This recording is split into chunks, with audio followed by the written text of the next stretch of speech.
तब प्रधानमंत्री जवाहरलाल नेहरू हर हाल में अयोध्या बाबरी गुंबद से कथित तौर पर प्रकट हुए रामलला की मूर्ति को हटवाना चाहते थे।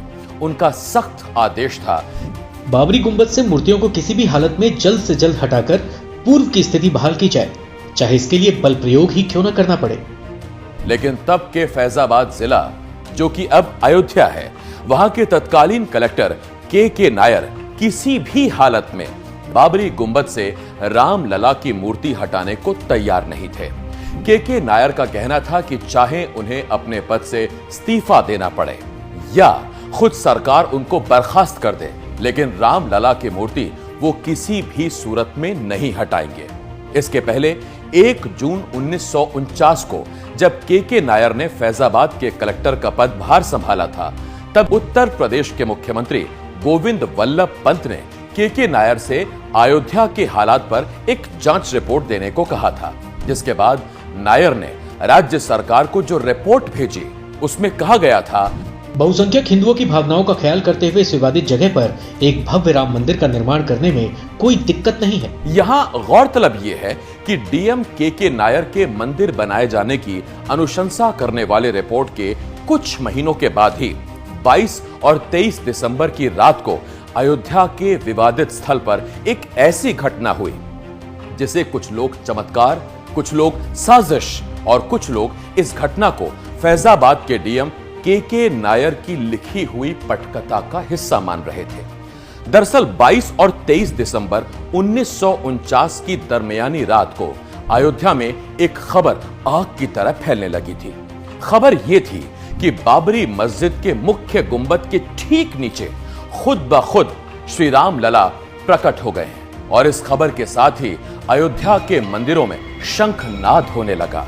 हर तरफ भय प्रगट कृपाला दीन दयाला का पाठ शुरू हो गया। देखते ही देखते विवादास्पद राम जन्मभूमि बाबरी मस्जिद परिसर के बाहर हिंदू श्रद्धालुओं और साधु संतों की भीड़ इकट्ठा होने लगी। लोग भजन कीर्तन करने लगे। चूंकि ये जगह पहले से ही विवादित थी, इसीलिए यहां पर हमेशा एक पुलिस कांस्टेबल की ड्यूटी लगाई जाती थी। घटना वाली रात वहां जिस कांस्टेबल की ड्यूटी थी, उनका नाम था माता प्रसाद। माता प्रसाद की सूचना पर सुबह करीब 7 बजे अयोध्या थाने के एसएचओ रामदेव दुबे जब बाबरी मस्जिद परिसर में पहुंचे तो वहां का नजारा बदला हुआ था। एसएचओ दुबे ने देखा कि कई दशकों से राम चबूतरे पर श्री रामलला की जो मूर्ति विराजमान थी, वही मूर्ति अब बाबरी मस्जिद के मुख्य गुंबद के ठीक नीचे विराज रही थी और इसी मूर्ति को कथित तौर पर रामलला का प्रगटीकरण माना जा रहा था। इसके बाद कांस्टेबल के बयान पर एसएचओ ने 23 दिसंबर 1949 को अयोध्या थाने में एक एफआईआर दर्ज की।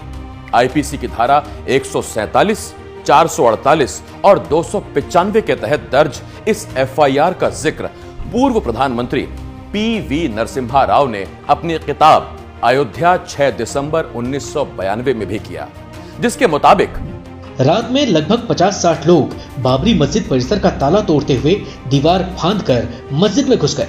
वहां उन्होंने श्री रामचंद्र जी की मूर्ति की स्थापना की। वहां तैनात पीएसी को भी बुलाया गया, लेकिन वो लोग तब तक बाबरी मस्जिद के अंदर मूर्ति स्थापित कर फरार हो चुके थे।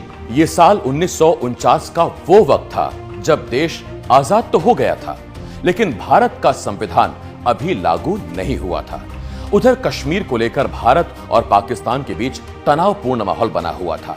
ऐसे में प्रधानमंत्री नेहरू ये बिल्कुल नहीं चाहते थे कि भारत के मुसलमानों को किसी भी बात से नाराज किया जाए। इसीलिए अयोध्या की घटना के 2 दिन बाद 26 दिसंबर 1949 को नेहरू ने यूपी के मुख्यमंत्री गोविंद वल्लभ पंत को टेलीग्राम के जरिए अपनी नाराजगी जाहिर की। टेलीग्राम संदेश में पंडित नेहरू ने कहा था, अयोध्या में एक बुरा उदाहरण स्थापित किया जा रहा है जिसके भयानक परिणाम होंगे। मैं अयोध्या के घटनाक्रम से चिंतित हूँ। उम्मीद करता हूँ कि आप जल्दी से जल्दी इस मामले में खुद दखल देंगे। नेहरू के आदेश पर मुख्यमंत्री गोविंद वल्लभ पंत ने फैजाबाद के तत्कालीन कलेक्टर के नायर को लिखित आदेश दिया था कि किसी भी हालत में बाबरी गुंबद से रामलला और अन्य मूर्तियों को हटाया जाए। मुख्यमंत्री गोविंद वल्लभ पंत का सुझाव था कि मूर्तियों को या तो वापस राम चबूतरे पर रख दिया जाए या कहीं और स्थापित कर दिया जाए। लेकिन प्रधानमंत्री नेहरू और मुख्यमंत्री गोविंद वल्लभ के इस आदेश को मानने से साफ इनकार करते हुए फैजाबाद के तत्कालीन कलेक्टर के नायर ने पंत सरकार को यह जवाब दिया, रामलला की मूर्ति को गर्भगृह से निकालकर राम चबूतरे पर वापस ले जाना अब संभव नहीं है। ऐसा करने से अयोध्या, फैजाबाद और आसपास के गांवों, कस्बों में कानून व्यवस्था की स्थिति बिगड़ सकती है। इसके साथ ही अयोध्या में ऐसा पुजारी मिलना भी असंभव है जो विधि पूर्वक रामलला की मूर्तियों को गर्भगृह से हटाने को तैयार हो। के नायर के इस जवाब से नेहरू और गोविंद वल्लभ दोनों ही सहमत नहीं थे। नेहरू का मानना था कि कलेक्टर के नायर अपनी ड्यूटी ठीक से नहीं कर रहे हैं।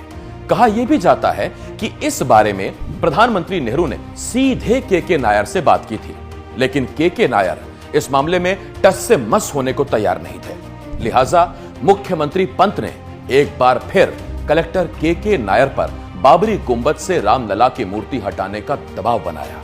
लेकिन इस बार के नायर ने अप्रत्याशित रूप से सरकार के सामने सीधे अपने इस्तीफे की पेशकश कर दी। एक पत्र के माध्यम से नायर ने सरकार को यह लिखा, अगर सरकार किसी भी हालत में गर्भगृह से रामलला की मूर्ति हटाना ही चाहती है तो मैं सरकार से अनुरोध करूंगा कि मेरा इस्तीफा मंजूर करते हुए यह काम किसी और अफसर से करा लिया जाए। इसी पत्र में नायर ने मुख्यमंत्री गोविंद वल्लभ सरकार को कुछ सुझाव देते हुए कहा था, इस संवेदनशील मसले को कोर्ट पर छोड़ा जा सकता है।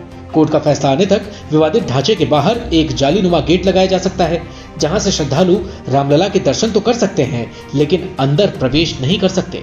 हालांकि सरकार ने के नायर के इस्तीफे की पेशकश को स्वीकार नहीं किया और हालात की संवेदनशीलता को देखते हुए प्रधानमंत्री नेहरू और मुख्यमंत्री पंत के पास नायर के सुझावों को मानने के अलावा और कोई रास्ता भी नहीं बचा था।